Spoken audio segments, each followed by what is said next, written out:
toujours sur ce plateau, Bello Falcao qui est là, merci à toi. On a la ravissante Christabel qui est toujours installée, Christabel. Et lui qui est en train de crier comme s'il avait faim, on va dire que c'est l'œuvre de Tisson qui est très bien installé. Bonjour, Tisson. Non, j'ai rien dit. Comme si c'était au Qatar. Voilà, ça va. Alors là, de suite, on va dire que nous avons une nouvelle personne sur ce plateau, un invité qui arrive nouvellement. Lui, il est écrivain, il a une œuvre que j'apprécie particulièrement parce que le thème, ou le titre, je vais le dire ainsi, m'interpelle. On l'appelle Chabou, c'est bien ça?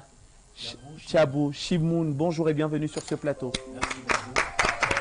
Il nous parle d'une œuvre, Le mendiant africain assis sur de l'or. On va dire qu'une sortie qui n'est pas encore officielle, mais officieuse.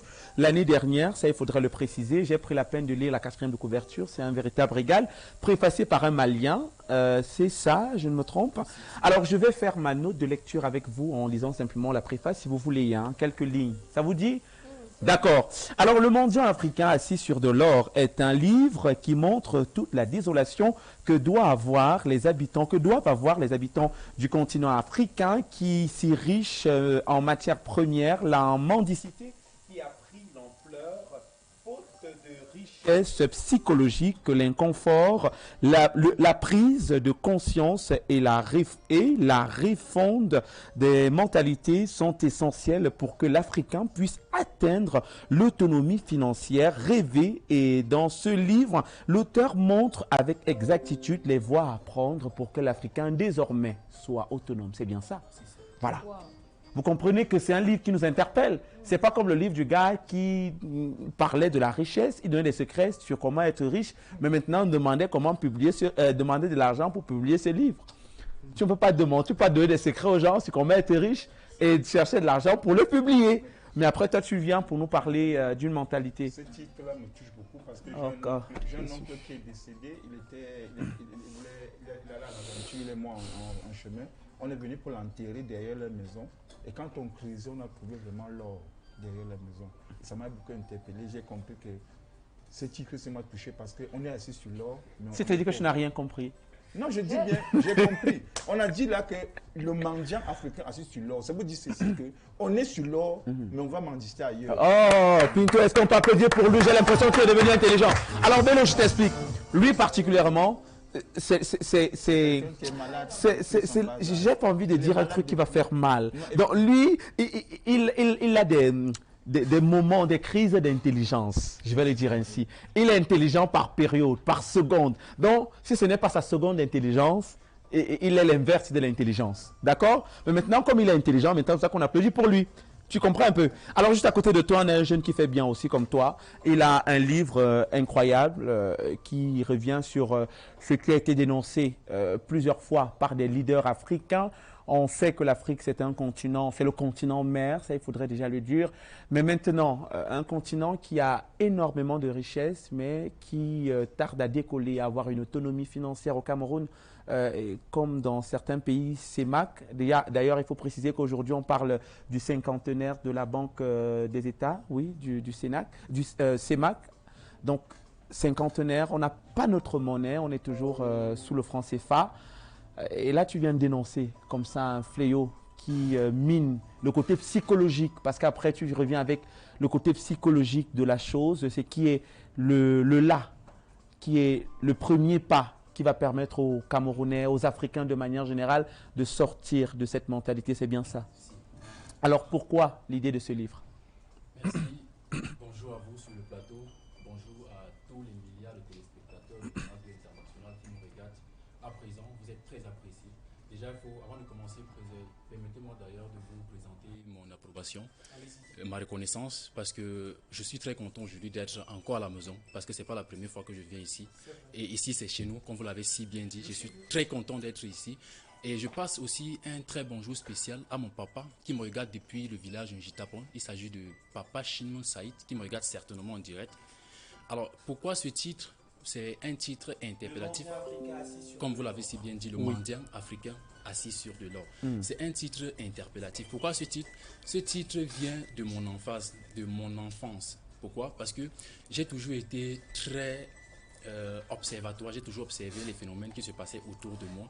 D'abord, il faut dire que lors de mon inscription à l'école, depuis le bas âge, depuis mon primaire, j'ai été plus que subjugué de l'histoire faramineuse du 17e roi de Bamon, le roi Njoya, qui n'avait pas fait des études, mais qui avait paradoxalement fait des grands exploits, des grandes inventions. Entre autres, je pourrais citer la machine à coudre, la machine à moudre, et la plus redoutable fut l'invention d'une écriture, le chuman. Mais je me suis dit, mais comment est-ce qu'une personne sans expérience aucune, qui n'a jamais été dans un institut professionnel, arrive à faire des choses comme ça? Je me suis posé des questions, mais aussi dramatique que ça puisse paraître, la question était toute simple, c'était une inspiration. Je me suis dit, mais pourquoi ne pas aussi moi m'inspirer aujourd'hui pour pouvoir inspirer et ma communauté, et le Cameroun, et même l'Afrique de manière générale. Donc, bravo. C'est là que nous avons d'une telle initiative. Alors, on va dire qu'une initiative qui plaît aux Camerounais, qui plaît aux personnes, aux téléspectateurs de nous chez vous. Est-ce qu'on peut revenir? Il faut rappeler une chose. Oui. C'est que j'ai dit d'une part, j'étais très content d'être ici, mais il faut aussi rappeler le mauvais côté des choses. Vous êtes sans ignorer que depuis octobre 2016, le Cameroun traverse une crise rocambolesque. Et il faut dire que nous avons fait des pertes, enregistré des pertes économiques et en vies humaines très énormes. Et la dernière attaque fut celle de Njitapon, le 8 juin dernier. Je vous assure, depuis cette attaque, je puis vous rassurer que la gaieté n'a pas encore été retrouvée en Njitapon. Donc c'est pourquoi j'aimerais de ce pas saluer l'initiative de Sa Majesté Njitapon, lui dire beaucoup de courage pour tout le travail qu'il fait pour remobiliser justement la population, réencadrer. Courage. Parce que après des sinistres comme celle-là, c'est pas toujours facile. Et vous êtes aussi sans ignorer, comme je disais, le Cameroun traverse une crise rocambolesque depuis ces derniers moments. Donc, il faut vraiment... C'est pas seulement le Cameroun, on va dire que c'est le monde entier qui est touché. On a eu la Covid qui a fragilisé l'économie mondiale, ça il faudrait le dire. Et dernièrement, on a les affronts du côté de l'Ukraine qui fragilisent aussi beaucoup de volets de la société. Donc, c'est ça aussi. Donc, on va dire que le Cameroun, qui est dans le monde, qui est un pays du monde, est normalement fragilisé, comme tout le monde. Alors maintenant, on revient sur le titre très interpellateur que j'adore, le mendiant africain assis sur de l'or. Pourquoi avoir pensé à ça, particulièrement? Pourquoi avoir pensé à ce titre? Parce que depuis mon insertion à l'école, on m'a toujours dit que l'Afrique est un continent pauvre. Mais je me suis dit, mais comment? Un continent totalisant plus de la moitié des ressources naturelles peut-il être pauvre? Ça, c'est la question que je me posais toujours. Comment est-ce qu'un continent convoité par les Blancs viennent de leur pays pour ici piller nos richesses, aller s'enrichir? Comment est-ce qu'on peut oser dire que l'Afrique, ou du moins l'Africain, est-il pauvre? J'ai juste constaté que ce n'est pas l'Afrique qui est pauvre, parce que l'Afrique a des ressources naturelles qui peuvent nous Qu'est-ce qui est pauvre alors? Alors c'est l'Africain. Ce n'est pas l'Africain en lui-même qui est pauvre, c'est ce côté mental, psychologique, comme vous l'avez si bien lu, qui manque le plus. D'accord. Donc la refonte des mentalités, c'est ça que je prends dans ce livre.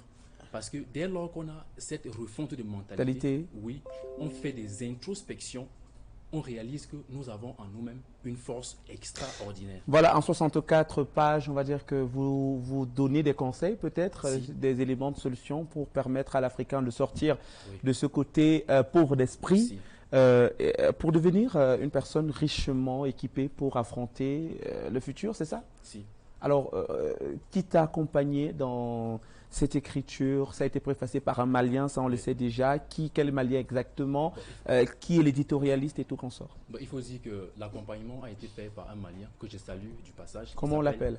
Monsieur Pokbus du Mali, Pokbus alias Paul Koné, qui est l'auteur même d'un célèbre livre, Réussir est un devoir. Réussir est un devoir. J'ai son livre. Et c'est même ce livre qui m'a amené à travailler avec lui. Et je pense que travailler avec lui a été une très belle expérience pour moi.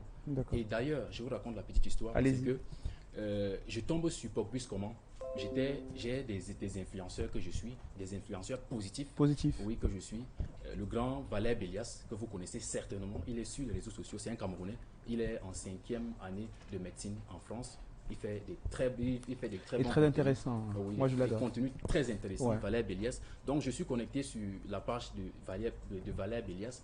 Il était en train de faire la promotion justement de ce jeune Malien qui avait lancé sa première maison, la première maison d'édition, édition Fortune. Alors, je suis tombé sur lui. Il avait laissé le numéro du mec en question. J'ai acheté le livre du mec. Réussir est un devoir. Après l'avoir lu, j'ai été révolutionné. C'est comme ça que j'entre en contact avec lui et on a commencé justement à travailler. Je lui ai proposé le titre que j'avais à faire et il m'a juste accompagné avec beaucoup de chaleur. Voilà, 64 pages pour réussir à changer la mentalité des Africains qui, jadis, on va le dire, parce que vu que l'œuvre est déjà disponible, on va dire jadis étaient pauvres d'esprit, désormais seront riches d'esprit et vont être richement équipés pour affronter le futur. Alors, comment on fait pour avoir ce livre peut-être? Alors, c'est très simple. Pour l'avoir, c'est très simple. Il faut déjà dire que pour l'avoir, il faut juste me contacter. Et il est disponible en deux temps, en physique, en présentiel, comme vous le voyez, et de manière en PDF. En PDF? Oui, en PDF, écoute, je vais vous dire que... On va peut-être revenir sur les prix plus tard. Oui, on va peut-être revenir sur les prix plus tard. On sait qu'on écoute. Il est disponible en PDF et en physique comme ça. Et maintenant, un numéro de téléphone portable pour indiquer peut-être sur les prix 6. Oui, et le 691. 691 16 76 76 11. 11. Non, j'ai fait une confusion. On y va, on y va. 691 691 16 16 11 11 76. 76. Le mendiant africain assis sur de l'or, une belle œuvre que moi je vous conseille naturellement d'avoir, soit en PDF, soit en physique. On a un thème sur le plateau parce que nous sommes déjà en train de vous dire au revoir. On se demande, est-il normal d'arrêter les rapports sexuels parce qu'un partenaire vous trompe? C'est le thème, c'est la question qu'on se pose. Mais d'abord, on part du côté de Douala pour accueillir le ravissant et beau sourire de Mireille Flore Desfofo.